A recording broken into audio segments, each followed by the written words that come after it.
그런데 개천에서 난 용은 꽤 있습니다, 한국에. 근데 저만 용되고 나서는 개천을 모른 척하는 용이 너무 많습니다. 그런 용에 비하면 12살의 성남에 와서 이 개천바닥에서 용이 된 이재명은 그 개천을 바다로 만들어서 누구나 다 용이 안 돼도 행복한 세상이 되기 위해 노력하는 진정한 지도자가 이재명이기 때문에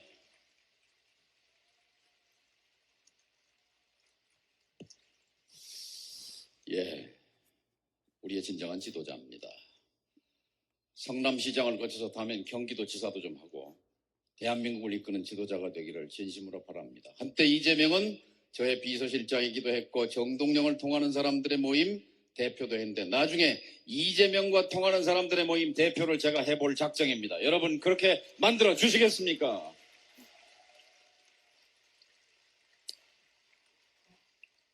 우리 사회의 큰 문제는 더 이상 개천에서 용이 안 나게 돼 있어요. 피라미드가 점점 굳어지고 있습니다. 이제 한번 용인 사람은 영원히 용이고 개천에 빠진 사람은 헤어날 길이 없어요. 증거를 하나만 대겠습니다. 미국의 포브스라는 잡지가 미국 부자 100명을 발표했는데 1등이 빌 게이츠고 100명 중에 90명이 자수성가더라고요. 아버지 재산 10원도 안 받고 맨주먹으로 대물림이 10명이었습니다. 그런데 한국의 한 일간지가 얼마 전 잡지에서 낸 거 보니까 1등 이건희 회장, 2등 정몽구 회장, 100명, 한국 부자 100명은 100명 중에 놀라지 마십시오. 95명이 대물림입니다. 5명만 자수성가입니다. 5명도 50등 바깥에 있습니다.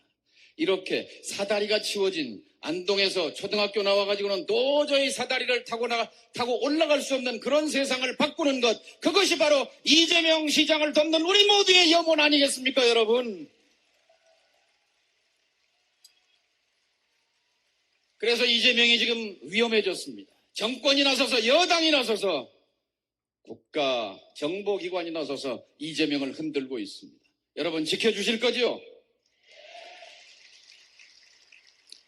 스스로 배가 고파 보았으니 그 배고픈 사람들의 심정을 알 것이요. 스스로 학교를 못 다닌 서름을 겪어봤으니, 스스로 실패하고 좌절해봤으니 타인의 고통을 내 것으로 보듬을 수 있는 그런 사람이야말로 진짜로 우리의 지도자로 키워야 하고 세워야 한다. 저는 이렇게 믿습니다. 이재명은 단순히 성남시장이 아니라 우리 중에 하나, 우리가 낳고 키우고 있는 우리 아들, 딸들 중에 하나, 바로 제2의 이재명, 제3의 이재명, 아니 10,000명, 20,000명의 이재명이 탄생할 수 있는 그런 대한민국을 향해서 이재명과 함께 갑시다, 여러분. 감사합니다.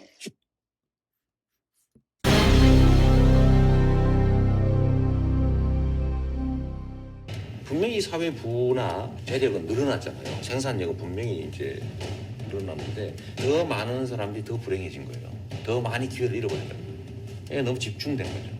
아주 소수의 재벌이라든지 기득권층에게, 기득권자들한테 싹 몰리는 거예요. 기업이나 자본은 스스로 이윤 욕구를 절제할 수가 없습니다.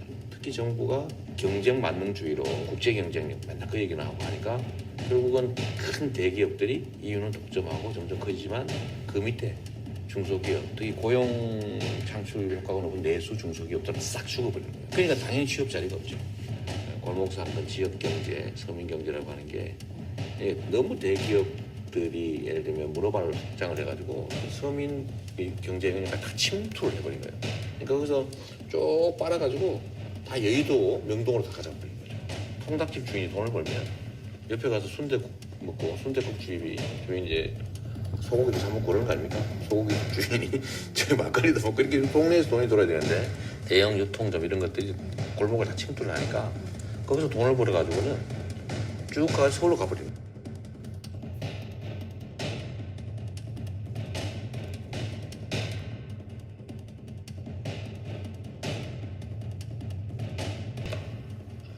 냉소죠. 저는 진짜 냉소인데 그러면서 외면하잖아요. 문 쾅 닫고 까마귀 노는 곳에 백로야 말아요. 우리는 이쁜 백로들은 가만히 좀 있으세요. 끊임없이 이렇게 하니까 국민들이 싸잡아서 동시에 욕을 하죠. 양비론. 근데 이게 아주 위험한 거거든요. 싸우면 가려봐 줘야 돼요. 근데 안 가려봐 주거든요. 이 편의 논리에 우리도 점점 이게 길들여져 가요. 결국 그건 근본적으로 따지면 국민의 시민 의식 수준이거든요. 불합리한 세상에 불합리한 삶을 살아야 되는 사람들이 있어요. 그 사람들은 이 합리적인 사람들이 불편해요.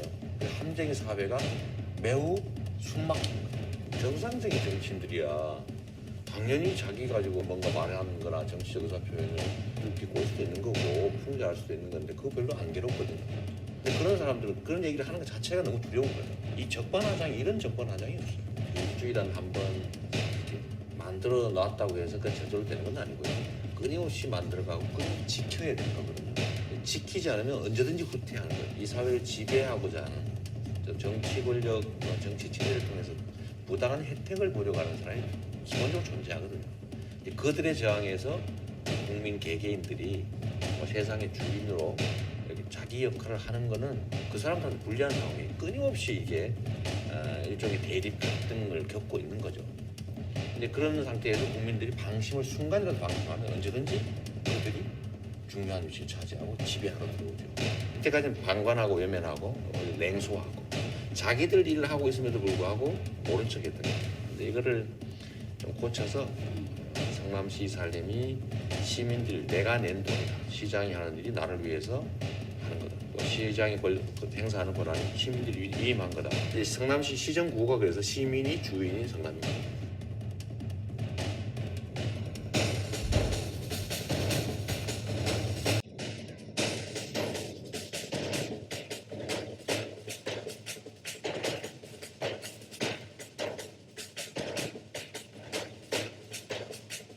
세상 사람들 시장을 지배자를 뽑은 줄로 착각하는 경우가 있습니다. 우리는 지배자를 뽑은 게 아니고 대리인을 뽑아놓은 거죠. 머슴들.